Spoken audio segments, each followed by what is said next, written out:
Salam dan bahagia. Perkenalkan, saya Orinika Manhitu SPD, calon guru penggerak Angkatan 9 dari SD Negeri Nes, Kabupaten Timur Tengah Selatan, Provinsi Nusa Tenggara Timur.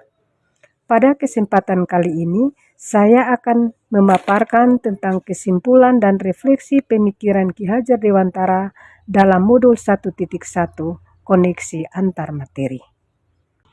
Mendengar nama Ki Hajar Dewantara, saya teringat akan tokoh pendidikan nasional sekaligus penggagas trilogi pendidikan, yaitu Ingarso Sangtulodo, Ingmadia Mangunkarso, dan Tuturi Handayani.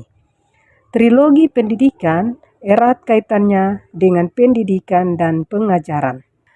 Bagaimana konsep pemikiran Ki Hajar Dewantara tentang pendidikan dan pengajaran? Apa hasil refleksi saya tentang pembelajaran yang saya lakukan sebelum dan sesudah mempelajari modul 1.1, serta apa tantangan yang saya hadapi saat mempelajari modul tersebut. Mari kita ikuti pembahasan berikut ini. Menurut Ki Hajar Dewantara, pendidikan dan pengajaran tidak sama. Pendidikan adalah proses menuntun segala kekuatan kodrat yang dimiliki anak agar ia mampu mencapai keselamatan dan kebahagiaan yang setinggi-tingginya, baik sebagai seorang manusia maupun sebagai anggota masyarakat. Pendidikan juga merupakan tempat persemaian benih-benih budaya dalam masyarakat. Sedangkan pengajaran merupakan proses pendidikan dalam memberi ilmu untuk kecakapan hidup.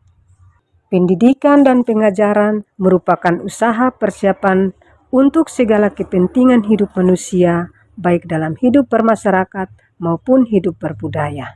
Dengan demikian, maka mendidik dan mengajar adalah proses memanusiakan manusia, sehingga harus memerdekakan manusia dan segala aspek kehidupannya, baik secara fisik, mental, jasmani, dan rohani.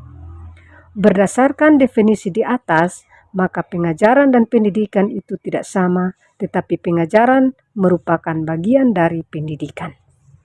Setelah melakukan refleksi, saya menyadari bahwa secara teori saya sudah memahami tentang semboyan pendidikan, tetapi belum menjiwai dan mengamalkannya dalam peran saya sebagai seorang pendidik. Hal ini tercermin dalam proses pembelajaran yang saya lakukan sebelum mempelajari modul 1.1, yaitu yang pertama, pembelajaran berpusat pada guru.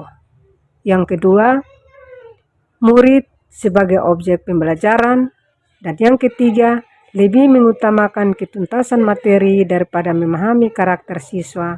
Serta setelah melakukan evaluasi, saya sering mengeluh karena banyak siswa yang nilainya tidak mencapai ketuntasan. Namun setelah mempelajari modul 1.1, saya menyadari bahwa pembelajaran bukan hanya soal pengembangan aspek kognitif atau pengetahuan, tetapi juga harus mengembangkan aspek afektif dan psikomotorik siswa. Guru perlu banyak belajar untuk meningkatkan kemampuannya agar menjadikan murid sebagai subjek pembelajaran, dan sangat penting untuk menerapkan pembelajaran abad 21, yaitu berpikir kritis, kreatif, komunikatif, dan kolaboratif.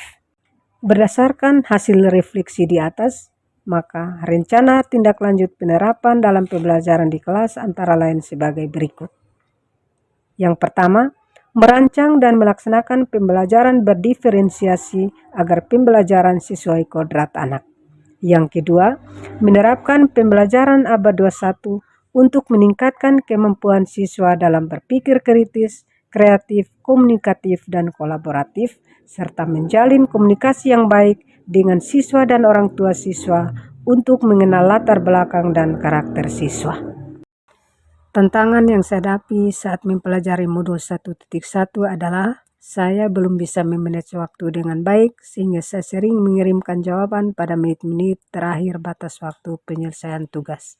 Selain itu, kemampuan pemanfaatan aplikasi Canva masih rendah, sehingga lamban dalam menuangkan konsep jawaban dalam bentuk video dan lainnya. Adapun solusi yang saya tempuh adalah sebagai berikut.